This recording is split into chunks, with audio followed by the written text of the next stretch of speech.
तो carbon compounds हमेशा tetravalent होते हैं। टेट्रावेलेंट होने का मतलब ये है कि इसके पास टोटल में 4 बॉन्ड्स होते हैं।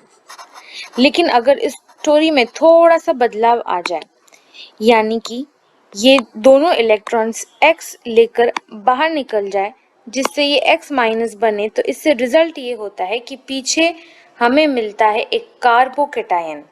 क्योंकि कार्बोकैटायन ने अपने 2 इलेक्ट्रॉन्स खो दिए हैं, इसीलिए अब ये बन गया है एक इलेक्ट्रॉन डेफिशिएंट स्पीशीज। और इसकी यही प्रॉपर्टी की वजह से इसकी स्टेबिलिटी घट जाती है और ये अनस्टेबल बन जाता है। तो कार्बोकैटायन को स्टेबल बनाने के लिए कुछ ना कुछ ऐसा तरीका लगाना पड़ता है जिससे या तो इलेक्ट्रॉन्स कार्बन की तरफ डोनेट हो या फिर कार्बन की तरफ पुश कर दिए जाए, जिसके 3 तरीके होते हैं: रेजोनेंस, हाइपर कॉन्जुगेशन और इंडक्टिव इफेक्ट। अगर इन तीनों तरीकों से इलेक्ट्रॉन्स कार्बन की तरफ डोनेट हो रहे हैं या पुश हो रहे हैं तो वो स्टेबल बना देता है मॉलिक्यूल को। और अगर इसका उल्टा हो रहा हो, यानी कि इलेक्ट्रॉन्स कार्बन से दूर खींचे जा रहे हों, तो ये इलेक्ट्रॉन डेफिशिएंट स्पीशीज पर इलेक्ट्रॉन्स और भी ज़्यादा कम हो जाएंगे, जिससे ये हाईली अनस्टेबल बन जाएगा। तो इलेक्ट्रॉन विड्रॉइंग या इलेक्ट्रॉन पुलिंग ग्रुप्स इसको अनस्टेबल बनाएंगे। तो रेजोनेंस, हाइपर कॉन्जुगेशन और इंडक्टिव इफेक्ट को डिटेल में पढ़ने से पहले एक चीज़ हमेशा याद रखें, सबसे ज़्यादा स्टेबिलिटी रेजोनेंस की वजह से आती है, उससे कम हाइपर कॉन्जुगेशन की वजह से, और सबसे कम कंट्रीब्यूटिंग फैक्टर होता है इंडक्टिव इफेक्ट। RHI सीरीज, इस सीरीज को एज इट इज लर्न कर लें, इससे क्वेश्चन सॉल्व करने में मदद मिलेगी। So now let's practise some examples. तो अब इन चारों मॉलिक्यूल्स को देखें, इन चारों की स्टेबिलिटी ऑर्डर निकालना है। तो सबसे पहले शुरुआत करते हैं इस मॉलिक्यूल से। इस मॉलिक्यूल में पॉजिटिव चार्ज, सिंगल बॉन्ड और लोन पेयर का कॉन्जुगेशन प्रेजेंट है, यानी कि इसमें रेजोनेंस प्रेजेंट होगा और ये 2 रेजोनेंस स्ट्रक्चर्स बना पाते हैं। नेक्स्ट बात करते हैं हाइपर कॉन्जुगेशन की। तो उसमें ये वाला कार्बन और ये वाला कार्बन दोनों अल्फा कार्बन है और दोनों पर 3-3 हाइड्रोजन्स प्रेजेंट है, यानी कि इसके पास टोटल में 6 अल्फा हाइड्रोजन्स प्रेजेंट हैं। और लास्ट इज इंडक्टिव इफेक्ट। तो इस तरफ से प्लस आई इफेक्ट और इस तरफ से भी प्लस आई इफेक्ट लग रहा है, यानी कि इसमें 2 प्लस आई ग्रुप्स प्रेजेंट हैं। नेक्स्ट इस मॉलिक्यूल पर आते हैं। इसमें पॉजिटिव चार्ज, सिंगल बॉन्ड और लोन पेयर का कॉन्जुगेशन प्रेजेंट है, यानी कि रेजोनेंस प्रेजेंट है और इसमें 2 रेजोनेंस स्ट्रक्चर्स बन रहे हैं। बात हाइपर कॉन्जुगेशन की करें तो यहाँ पर एक अल्फा कार्बन प्रेजेंट है जिस पर 3 अल्फा हाइड्रोजन्स हैं। तो हाइपर कॉन्जुगेशन में टोटल 3 अल्फा हाइड्रोजन्स मिलने वाले हैं। बात नेक्स्ट करते हैं इंडक्टिव इफेक्ट की। तो ये वाला ग्रुप प्लस आई इफेक्ट दिखा रहा है, यानी कि इसमें एक प्लस आई ग्रुप प्रेजेंट होगा। नेक्स्ट इस मॉलिक्यूल पर आते हैं। इसमें रेजोनेंस एब्सेंट है क्योंकि कॉन्जुगेशन प्रेजेंट नहीं है। हाइपर कॉन्जुगेशन की बात करें तो ये दोनों कार्बन्स अल्फा कार्बन हुए और इन दोनों की 3+2 यानी कि टोटल में मिला के 5 अल्फा हाइड्रोजन्स प्रेजेंट होंगे। तो हाइपर कॉन्जुगेशन के केस में यहाँ पर 5 अल्फा हाइड्रोजन्स हैं। बात करें इंडक्टिव इफेक्ट की तो यहाँ पर और यहाँ पर इन दोनों तरफ से 2 प्लस आई ग्रुप्स लगे हुए हैं। लास्ट आते हैं इस मॉलिक्यूल पर। इसमें कॉन्जुगेशन एब्सेंट है, इसीलिए रेजोनेंस भी एब्सेंट होगा। हाइपर कॉन्जुगेशन की बात करें तो यहाँ पर एक अल्फा कार्बन है जिस पर 2 अल्फा हाइड्रोजन्स प्रेजेंट है और यहाँ पर से प्लस आई इफेक्ट लग रहा है, यानी कि इस पर एक प्लस आई ग्रुप प्रेजेंट है। तो अब इन चारों को कंपेयर करना शुरू करते हैं। RHI सीरीज से हमें ध्यान है सबसे ज़्यादा कंट्रीब्यूटिंग फैक्टर रेजोनेंस होता है और इन दोनों में रेजोनेंस प्रेजेंट है, यानी कि A और B में से कोई सबसे ज़्यादा स्टेबल होगा। तो यहाँ पर तो दोनों में 2-2 रेजोनेंस स्ट्रक्चर बन रहे हैं, इससे कुछ पता चलेगा नहीं। So let's move towards hyper conjugation. तो इसमें 6 अल्फा हाइड्रोजन्स हैं और ज़्यादा अल्फा हाइड्रोजन मतलब ज़्यादा स्टेबिलिटी। तो सबसे ज़्यादा स्टेबल होगा A और B उससे थोड़ा कम अनस्टेबल होगा। नेक्स्ट सी और डी को कंपेयर करना बचा। इन दोनों में रेजोनेंस तो एब्सेंट था, तो हाइब्रिड कॉन्जुगेशन के बेसिस पर ही कंपेयर होगा। इसमें 5 अल्फा हाइड्रोजन है, यानी कि स्ट्रक्चर सी डी से ज्यादा स्टेबल होगा। तो ये हुआ इसका स्टेबिलिटी ऑर्डर। नेक्स्ट इन तीनों मॉलिक्यूल्स को कंपेयर करें, तो शुरुआत करते हैं इस मॉलिक्यूल से। इसमें पॉजिटिव चार्ज सिंगल बॉन्ड और डबल बॉन्ड का कॉन्जुगेशन प्रेजेंट है, यानी कि इसमें रेजोनेंस प्रेजेंट है। साथ ही साथ इसमें 2 रेजोनेंस स्ट्रक्चर्स बना पाएंगे। हाइपर कॉन्जुगेशन की बात करें तो ये और ये तीनों अल्फा कार्बन्स हैं, लेकिन इस कार्बन को अल्फा कार्बन नहीं मान सकते क्योंकि ये sp2 हाइब्रिडाइज्ड है, जबकि हाइपर कॉन्जुगेशन में sp3 हाइब्रिडाइज्ड अल्फा कार्बन ही लगते हैं। तो बेसिकली सिर्फ ये दोनों कार्बन्स अल्फा कार्बन हुए और इनके मिला के टोटल में 5 अल्फा हाइड्रोजन्स प्रेजेंट हुए। नेक्स्ट बात करते हैं इंडक्टिव इफेक्ट की, तो ये दोनों ग्रुप मिला के 2+I ग्रुप्स दे रहे हैं। नेक्स्ट इस मॉलिक्यूल पर आते हैं। इसमें कॉन्जुगेशन है पॉजिटिव चार्ज सिंगल बॉन्ड और डबल बॉन्ड का, यानी कि इसमें रेजोनेंस प्रेजेंट होगा और इसमें टोटल 2 रेजोनेटिंग स्ट्रक्चर्स बन रहे हैं। नेक्स्ट आते हैं हाइपर कॉन्जुगेशन पे, तो ये अल्फा कार्बन हुआ और इस पर टोटल में 2 अल्फा हाइड्रोजन्स प्रेजेंट होते हैं। ऐसे ही लास्ट आते हैं इंडक्टिव इफेक्ट पे, तो यहाँ पर ये वाला ग्रुप +I इफेक्ट दे रहा है, यानी कि इसमें सिर्फ एक ही +I ग्रुप है। लास्ट इस मॉलिक्यूल पर आते हैं। इसमें कॉन्जुगेशन नहीं है, इसलिए रेजोनेंस भी एब्सेंट है। बात हाइपर कॉन्जुगेशन की करें तो ये दोनों carbon sp3 hybridised alpha carbon है और इन दोनों के 2+2 यानी कि टोटल में मिला के 4 अल्फा हाइड्रोजन्स प्रेजेंट हुए। नेक्स्ट बात करते हैं इंडक्टिव इफेक्ट की, तो यहाँ पर ये दोनों ग्रुप्स +I इफेक्ट दिखा रहे हैं यहाँ पर, यानी कि टोटल में 2 +I ग्रुप्स प्रेजेंट है। अब इनकी स्टेबिलिटी आपस में कंपेयर करते हैं, तो ऑब्वियसली RHI सीरीज के हिसाब से इन दोनों में रेजोनेंस प्रेजेंट है, तो ये दोनों सबसे ज़्यादा स्टेबल होंगे। तो सबसे ज़्यादा स्टेबल अब इन दोनों में से कौन हो सकता है? दोनों के पास तो 2 रेजोनेटिंग स्ट्रक्चर है, तो इसके लिए हाइपर कॉन्जुगेशन चेक करना पड़ेगा। हाइपर कॉन्जुगेशन में इधर 5 अल्फा हाइड्रोजन है, जबकि यहाँ पर सिर्फ 2 ही हैं, यानी कि स्ट्रक्चर A स्ट्रक्चर B से ज़्यादा स्टेबल होगा। और क्योंकि स्ट्रक्चर C में रेजोनेंस नहीं था, इसीलिए स्ट्रक्चर C लीस्ट स्टेबल हुआ, यानी कि ये हुआ हमारा कार्बोकेटाइन का स्टेबिलिटी ऑर्डर। नेक्स्ट इस क्वेश्चन को देखें। सबसे पहले इस मॉलिक्यूल से शुरू करते हैं। इसमें पॉजिटिव चार्ज सिंगल बॉन्ड और डबल बॉन्ड का कॉन्जुगेशन प्रेजेंट है, इसलिए इसमें रेजोनेंस भी प्रेजेंट है और इसके 2 रेजोनेटिंग स्ट्रक्चर्स बनेंगे। अल्फा कार्बन sp3 हाइब्रिडाइज्ड नहीं है, इसलिए हाइपर कॉन्जुगेशन एब्सेंट रहेगा और यहाँ पर अल्कीन ग्रुप की वजह से -I इफेक्ट लग रहा है। नेक्स्ट आते हैं इस मॉलिक्यूल पे। अब इसमें देखें ये फिनाइल ग्रुप है। अगर इस फिनाइल ग्रुप को थोड़ा सा खोल कर लिखें तो ये फिनाइल ग्रुप ऐसा दिखता है। अब इस मॉलिक्यूल में कॉन्जुगेशन प्रेजेंट है और इसके टोटल में 4 रेजोनेटिंग स्ट्रक्चर्स बनेंगे।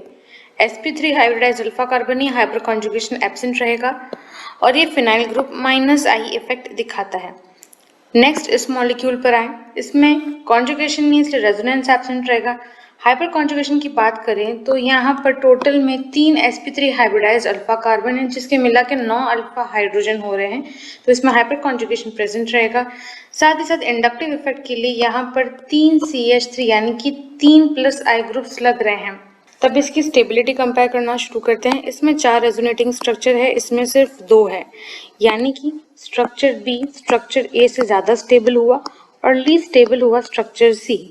लेकिन ये आंसर पूरा गलत हो जाएगा। क्यों? क्योंकि ये क्वेश्चन एक एक्सेप्शनल केस है, ये बाकी मॉलिक्यूल्स या बाकी क्वेश्चंस की तरह नहीं। इसकी खास बात ये है कि स्ट्रक्चर C में 9 अल्फा हाइड्रोजन है और 3 इंडक्टिव इफेक्ट ग्रुप्स लग रहे हैं। इसमें भले ही रेजोनेंस एब्सेंट है, लेकिन ये 9 अल्फा हाइड्रोजन और 3 इंडक्टिव इफेक्ट के ग्रुप्स मिलके इसकी स्टेबिलिटी इतनी बढ़ा देते हैं कि स्ट्रक्चर C सबसे ज्यादा स्टेबल बन जाता है, उससे कम B और सबसे कम A। तो फिर ये हुआ इसका स्टेबिलिटी ऑर्डर। तो अब हम इसकी एक सीरीज डिराइव कर सकते हैं। जहां पर सबसे ज्यादा स्टेबल होगा ये ट्राइफिनाइल वाली स्पीशीज, क्योंकि इसके पास 10 रेजोनेटिंग स्ट्रक्चर्स हैं। उससे कम ये 7 रेजोनेटिंग स्ट्रक्चर वाला, उससे कम ये 4 रेजोनेटिंग स्ट्रक्चर वाला, और उससे भी कम ये 2 रेजोनेटिंग स्ट्रक्चर वाला। लेकिन अभी हमने पढ़ा था कि इस वाले फिनाइल और इस वाले मॉलिक्यूल से भी ज्यादा स्टेबल होता है ये 9 अल्फा हाइड्रोजन और 3 इंडक्टिव इफेक्ट वाला ग्रुप्स। तो ये पॉइंट यहाँ पर याद रखना, ये एक्चुअली बहुत ही इम्पोर्टेंट एरिया है। इसके बाद सीरीज एज इट इज चलेगी। यहाँ पर 6 अल्फा हाइड्रोजन और 2 इंडक्टिव इफेक्ट वाला ग्रुप है, उससे कम होगा 3 अल्फा हाइड्रोजन और 1 इंडक्टिव इफेक्ट वाला ग्रुप, और सबसे लास्ट में होगा ये जिस पर कोई अल्फा हाइड्रोजन भी नहीं है और इंडक्टिव इफेक्ट भी कोई खास लग नहीं रहा है। लेकिन इसमें एक एक्सेप्शनल केस और है, वो ये है कि cyclopropyl methyl carbocation phenyl carbocation से भी ज्यादा स्टेबल होता है। क्यों? क्योंकि फिनाइल कार्बोकेटाइन में रेजोनेंस प्रेजेंट है, लेकिन साइक्लोप्रोपाइल मिथाइल कार्बोकेटाइन में डांसिंग रेजोनेंस प्रेजेंट होता है, और डांसिंग रेजोनेंस हमेशा नॉर्मल रेजोनेंस से भी ज्यादा स्टेबल होता है, जिस वजह से साइक्लोप्रोपाइल मिथाइल कार्बोकेटाइन ये फिनाइल वाले कार्बोकेटाइन से भी ज्यादा स्टेबल होगा। उसका रीजन है डांसिंग रेजोनेंस। अब ये वाला और भी ज्यादा स्टेबल होगा क्योंकि इसमें 2 गुना डांसिंग रेजोनेंस हो पा रहा है, और ये सबसे ज्यादा स्टेबल होगा क्योंकि इसमें 3 गुना डांसिंग रेजोनेंस हो पा रहा है।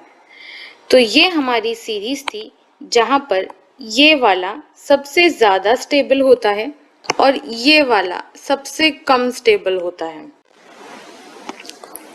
नेक्स्ट इस क्वेश्चन को देखें। इसमें इस मॉलिक्यूल से शुरू करते हैं। इसमें टोटल में 4 रेजोनेटिंग स्ट्रक्चर बनेंगे और मीजोमेरिक इफेक्ट जैसा इसमें कुछ लग नहीं रहा है। साथ ही साथ हाइपर कॉन्जुगेशन की बात करें तो ये वाला carbon sp3 hybridised alpha carbon है इस अल्कीन के रिस्पेक्ट में, और इस पर क्योंकि सिर्फ एक ही हाइड्रोजन है इसलिए यानी कि इस पर एक ही अल्फा हाइड्रोजन प्रेजेंट होगा। अगर इंडक्टिव इफेक्ट की बात करें तो यहाँ पर टोटल में 2 प्लस आई ग्रुप्स लग रहे हैं, यानी कि इंडक्टिव इफेक्ट के 2 ग्रुप्स प्रेजेंट होंगे। नेक्स्ट आते हैं इस मॉलिक्यूल पर। इसमें टोटल में 4 रेजोनेटिंग स्ट्रक्चर बनेंगे, मीजोमेरिक इफेक्ट है नहीं। साथ ही साथ अगर ये अल्फा कार्बन है तो इस पर एक भी हाइड्रोजन नहीं है, इसलिए इस पर 0 अल्फा हाइड्रोजन होंगे, यानी कि इसमें हाइपर कॉन्जुगेशन एब्सेंट रहेगा। इंडक्टिव इफेक्ट के लिए यहाँ पर 3 प्लस आई ग्रुप्स लगे हुए, यानी कि इंडक्टिव इफेक्ट प्रेजेंट है इसमें। नेक्स्ट आते हैं इस मॉलिक्यूल पर। इसमें 4 रेजोनेटिंग स्ट्रक्चर है, मीजोमेरिक इफेक्ट होगा नहीं, और ये वाला carbon sp3 hybridised alpha carbon है इस अल्कीन के रिस्पेक्ट में, यानी कि इस पर 2 अल्फा हाइड्रोजन्स प्रेजेंट होंगे, हाइपर कॉन्जुगेशन प्रेजेंट है इसमें। साथ ही साथ इंडक्टिव इफेक्ट का सिर्फ एक ही ग्रुप लगा हुआ है, तो यानी कि इसमें प्लस आई ग्रुप एक प्रेजेंट होगा। अब इसकी स्टेबिलिटी कंपेयर करें तो अगर रेजोनेंस से कंपेयर करते तो रेजोनेंस तो सब में बराबरी का ही हो रहा है, किसी में कम ज्यादा है नहीं। तो नेक्स्ट आते हैं हाइपर कॉन्जुगेशन पे। हाइपर कॉन्जुगेशन में इसके पास 2 अल्फा हाइड्रोजन है, इसके पास एक है और इसके पास 0 है, यानी कि इसका ऑर्डर होगा C, उससे कम स्टेबल है A और सबसे कम स्टेबल होगा P। नेक्स्ट इस क्वेश्चन को देखें। इसमें शुरुआत करते हैं इस मॉलिक्यूल से। इसमें टोटल में 4 रेजोनेटिंग स्ट्रक्चर है, साथ ही साथ NO2 ग्रुप -M इफेक्ट दिखा रहा है। हाइपर कॉन्जुगेशन एब्सेंट है और इंडक्टिव इफेक्ट जो NO2 ग्रुप होता है वो -I इफेक्ट दिखा रहा है। नेक्स्ट इस मॉलिक्यूल पर आते हैं। इसमें 4 रेजोनेटिंग स्ट्रक्चर बन रहे हैं, साथ ही साथ ये NO2 ग्रुप -M इफेक्ट दिखा रहा है। हाइपर कॉन्जुगेशन एब्सेंट है और NO2 ग्रुप -I इफेक्ट दिखाता है। नेक्स्ट आते हैं इस मॉलिक्यूल पर। इसमें टोटल में 4 रेजोनेटिंग स्ट्रक्चर प्रेजेंट है। अब यहाँ पर एक खास पॉइंट है ध्यान रखने के लिए, और वो ये है कि भले ही यहाँ पे NO2 ग्रुप प्रेजेंट है लेकिन यहाँ पर कोई -M इफेक्ट नहीं है। क्यों? क्योंकि एक रूल होता है कि जब भी ग्रुप मेटा पोजीशन पर प्रेजेंट है तो वहां पर मीजोमेरिक इफेक्ट कभी नहीं लगता है, चाहे वो कोई भी ग्रुप हो। यहाँ पर NO2 ग्रुप मेटा पोजीशन पर प्रेजेंट है, यानी कि इधर कोई मीजोमेरिक इफेक्ट नहीं लगने वाला, -M इफेक्ट यहाँ काम नहीं करता है। हाइपर कॉन्जुगेशन इसमें एब्सेंट है और NO2 group obviously -I effect दिखा रहा है। इंडक्टिव इफेक्ट मेटा पोजीशन पर लगता है। तो अब इसकी स्टेबिलिटी ऑर्डर देखते हैं। RHI सीरीज के हिसाब से रेजोनेंस प्रेजेंट होना चाहिए और तीनों में रेजोनेंस तो प्रेजेंट है। तो अब इनमें से भी कौन सबसे ज्यादा कंट्रीब्यूट करेगा? तो बात यह है कि -m ग्रुप्स जो होते हैं वो स्टेबिलिटी घटा देते हैं, यानी कि ये अनस्टेबल की कैटेगरी में आएंगे। और क्योंकि यहाँ पर कोई -m ग्रुप नहीं है तो ये सबसे ज्यादा स्टेबल होगा। तो हमारा सबसे ज्यादा स्टेबल स्ट्रक्चर हुआ C। अब उससे कम कौन है? दोनों में -m इफेक्ट तो बराबर लग रहा है, लेकिन दोनों में इंडक्टिव इफेक्ट बराबर नहीं लग रहा है। एक बात याद रखना, यहाँ पर इंडक्टिव इफेक्ट ऑर्थो पोजीशन पर लग रहा है और -m ग्रुप्स का क्या काम होता है कि इन इलेक्ट्रॉन्स को खुद की तरफ खींचना। यहाँ पर इलेक्ट्रॉन्स का पुल इस डायरेक्शन में है और इस ग्रुप की बात करें तो यहाँ पर ये जो दो इलेक्ट्रॉन्स खींच रहे हैं वो यहाँ से इस डायरेक्शन में पुल किया जा रहा है। तो ऑब्वियसली देखने में पता चल रहा है कि इस ग्रुप में इलेक्ट्रॉन बहुत स्पीड से खींचे जा रहे हैं कार्बोकैटायन से, जबकि इस ग्रुप में क्योंकि डिस्टेंस बहुत ज़्यादा हो गया है इसीलिए कार्बोकैटायन से इलेक्ट्रॉन डेंसिटी इतनी स्पीड से नहीं खींची जा रही। और आपको ये पॉइंट ध्यान होगा कि इंडक्टिव इफेक्ट डिस्टेंस पे डिपेंड करता है। जैसे जैसे डिस्टेंस बढ़ता जाता है ग्रुप का वैसे वैसे इंडक्टिव इफेक्ट घटता जाता है। तो यहाँ पे इंडक्टिव इफेक्ट इतना स्पीड से लग नहीं रहा है, यानी कि इसमें स्टेबिलिटी ज़्यादा होगी, जबकि इसमें क्योंकि इलेक्ट्रॉन स्पीड से दूर खींचे जा रहे हैं इसलिए इसमें स्टेबिलिटी कम होगी। तो C से भी ज़्यादा कम स्टेबल होता है A और B वाला सबसे कम स्टेबल होता है। तो ये हुआ इसका स्टेबिलिटी ऑर्डर। तो नेक्स्ट अब इस क्वेश्चन को देखें। इस मॉलिक्यूल से शुरू करते हैं। इसके पास 4 रेजोनेटिंग स्ट्रक्चर है और ये OH group plus M effect दिखाता है। हाइपर कॉन्जुगेशन एब्सेंट है और OH group minus I effect भी दिखाता है। नेक्स्ट इस मॉलिक्यूल को देखें। इसमें 4 रेजोनेटिंग स्ट्रक्चर हैं और hyper conjugation inductive effect absent है। नेक्स्ट इस मॉलिक्यूल की बात करें तो इसमें 4 रेजोनेटिंग स्ट्रक्चर हैं। क्लोरीन प्लस M इफेक्ट दिखाता है और माइनस I इफेक्ट भी दिखाता है। हाइपर कॉन्जुगेशन इसमें एब्सेंट है। ऐसे ही इस मॉलिक्यूल में NO2 group minus M effect और माइनस I इफेक्ट दोनों दिखाता है, लेकिन हाइपर कॉन्जुगेशन इसमें एब्सेंट है। अब इसमें एक स्पेशल केस होता है और वो स्पेशल केस ये है कि क्लोरीन के केस में या फिर कोई भी हैलोजन जैसे कि फ्लोरीन, क्लोरीन, ब्रोमीन, आयोडीन, इन सब के केस में माइनस I इफेक्ट डोमिनेट करता है, प्लस M इफेक्ट डोमिनेट नहीं करता है। इसका मतलब क्या हुआ? इसका मतलब ये हुआ कि हमेशा माइनस I का कंट्रीब्यूशन ज़्यादा रहेगा प्लस M इफेक्ट के मुकाबले। अब इसकी स्टेबिलिटी ऑर्डर पढ़ना शुरू करते हैं। यहाँ पर प्लस M ग्रुप्स भी है, माइनस M ग्रुप्स भी है, तो ऐसे में ध्यान रहे हमेशा कार्बोकैटायन की स्टेबिलिटी में सबसे ज़्यादा कंट्रीब्यूशन होता है प्लस M का, उससे कम होता है प्लस I का, उससे कम होता है माइनस I का और सबसे कम होता है माइनस M ग्रुप्स का। यानी कि इस मॉलिक्यूल में रेजोनेंस तो सब में प्रेजेंट है, लेकिन प्लस M इफेक्ट सिर्फ ये दिखा रहा है और इस मॉलिक्यूल का प्लस M इफेक्ट को हम कंसिडर नहीं करने वाले हैं इसकी स्पेशल कंडीशन की वजह से। यानी कि स्ट्रक्चर A सबसे ज़्यादा स्टेबल होगा। उससे कम स्टेबल कौन होगा? इससे कम स्टेबल ये वाला स्ट्रक्चर होगा क्योंकि इसमें M इफेक्ट नहीं है, और ये उससे भी कम स्टेबल होगा क्योंकि इसमें माइनस M इफेक्ट है। यानी कि A से भी कम स्टेबल होगा B और सबसे कम स्टेबल होने वाला है D।